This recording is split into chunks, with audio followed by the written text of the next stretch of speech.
আসসালামু আলাইকুম। সাইমা কুইজিন্স চ্যানেলে সবাইকে আরও একবার স্বাগতম। আজকে আবারও হাজির হয়ে গেলাম নিত্যদিনের সহজ আরও একটা রেসিপি নিয়ে। আজকে আপনাদেরকে নিরামিষ পাঁচ মেশালি সবজি রান্না করে দেখাবো। হাতের কাছে নিজের যে কোনো পছন্দের সবজি দিয়ে আজকে রান্নাটা করতে পারবেন। একদম সিম্পল এবং সহজভাবে দেখানোর চেষ্টা করেছি, আশা করি সবার ভালো লাগবে। প্রথমে একটা মশলা তৈরি করে নিব। নিয়েছি 1 চা চামচ করে গোটা ধনিয়া এবং গোটা জিরা এবং হাফ চা চামচ গোটা পাঁচফোড়ন। এই মশলাটাকে অল্প আছে তেলে আমি গ্রাইন্ডারে গুঁড়ো করে নিয়েছি। আমার পছন্দের এবং হাতের কাছে কিছু সবজি আমি আগে থেকে কেটে নিয়েছি। সব সবজি এখন একসাথে প্যানে নিয়ে নিব। এখানে একটা আলু কেটে নিয়েছি, আলু দিয়ে দিলাম। আলু এমন একটা জিনিস সব সবজিতেই মানিয়ে যায়। সাথে নিয়েছি একটা মিষ্টি আলু, আর এখানে একটা গাজর কেটে নিয়েছি। এখন অর্ধেকটা নিয়ে নিব, অর্ধেকটা পরে ব্যবহার করব। আর নিয়েছি মিষ্টি কুমড়া আর পটল। সবগুলো সবজি আমি সমানভাবে কেটে নেওয়ার চেষ্টা করেছি, তবে আপনাদের পছন্দ মতো যে কোনো শেপে কেটে নিতে পারবেন।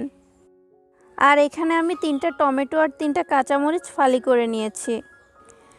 বেগুনটা আমি পরবর্তীতে ব্যবহার করব। এ পর্যায়ে দিয়ে দিব 1/4 চামচ হলুদ গুঁড়া, 1 চা চামচ মরিচ গুঁড়া, স্বাদ মতো লবণ দিয়ে দিব। প্রায় আমি 1 চা চামচ দিয়ে দিলাম, পরবর্তীতে অ্যাডজাস্ট করে নেওয়া যাবে। আর দিয়ে দিব হাফ চা চামচের মতো আদা বাটা আর খুবই সামান্য পরিমাণ রসুন বাটা। তবে যারা সম্পূর্ণ নিরামিষভোজী আছেন রসুনটা বাদ দিতে পারেন। এখন সব সবজি একবার আলতোভাবে হাত দিয়ে মেখে নিতে হবে।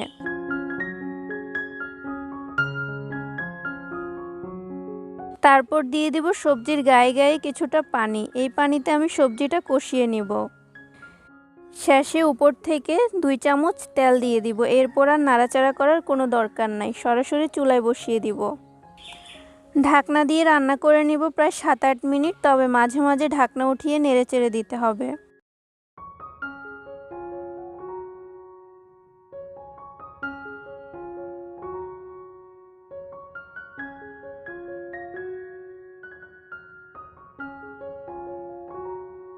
ছয় 7 মিনিট পর সবজিটা হালকা সেদ্ধ হয়ে গেছে। এখন রেখে দেওয়া গাজর আর বেগুনটা দিয়ে দিব।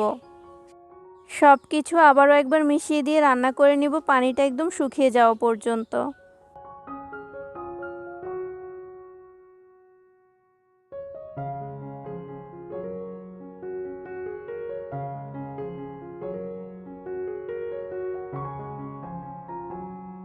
এ পর্যায়ে সম্পূর্ণ পানিটা শুকিয়ে গেছে। ঢাকনা উঠিয়ে মাঝে মাঝে নেড়ে দিয়েছি। এখন সবজি সম্পূর্ণ সেদ্ধ হওয়ার জন্য দিয়ে দিব 2 কাপ পানি। সবজিতে পানিটা আপনাদের আন্দাজ মতো দিবেন। কি সবজি ব্যবহার করেছেন এবং কি পরিমাণ ঝোল রাখতে চান তার উপর নির্ভর করে পানিটা ব্যবহার করবেন। বেশ কিছুক্ষণ অল্প আঁচে রান্না করার পর আমার সম্পূর্ণ সবজি কিন্তু সেদ্ধ হয়ে গেছে। সবজিটা ঢাকনা দিয়ে সাইডে রেখে একটা ফোড়ন রেডি করতে হবে। ফোড়ন দেওয়ার জন্য একটা তাওয়াতে প্রথমে 2 টেবিল চামচ সরিষার তেল দিয়ে দিলাম। তেল গরম হয়ে গেছে। এখন দিয়ে দিচ্ছি 2টা শুকনো মরিচ, 3 কোয়া রসুন কুচি এবং একটা পেঁয়াজ কুচি। সম্পূর্ণ নিরামিষভোজীরা পেঁয়াজ রসুনটা বাদ দিবেন।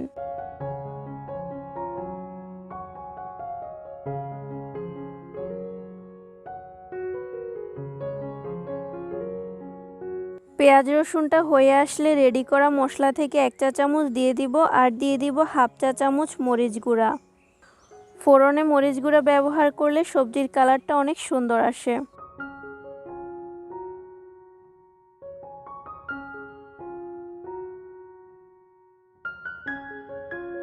আমাদের ফোড়নটা রেডি হয়ে গেছে। এখন সবজিতে দেওয়ার পালা। সবজিতে এই ফোড়নটা অবশ্যই ব্যবহার করবেন, আলাদা একটা টেস্ট নিয়ে আসে। ফোড়ন দেওয়া হয়ে গেলে দিয়ে দিব সামান্য চিড়ে রাখা 3টা কাঁচামরিচ, হাফ বাটি ধনিয়া পাতা কুচি আর হাফ চা চামচ গরম মশলা দিয়ে সব কিছু একবার মিশিয়ে দিয়ে রান্না করে নিব আরও 2 মিনিট।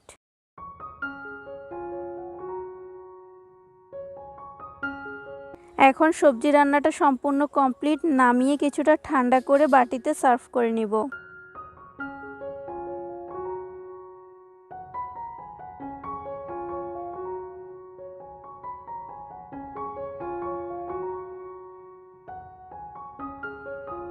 আশা করছি আজকের রেসিপিটা সবার অনেক ভালো লেগেছে। এইভাবে সবজি রান্নাটা বাড়িতে অবশ্যই একবার ট্রাই করবেন। এই সবজিটা ভাত, রুটি, পরোটা সব কিছুর সাথে মানিয়ে যায়। ভালো লাগলে ভিডিও শেয়ার করে দিবেন। নেক্সট কোন ভিডিও পেতে চান অবশ্যই কমেন্ট বক্সে জানাবেন। আজকে বিদায় নিচ্ছি। আল্লাহ হাফেজ।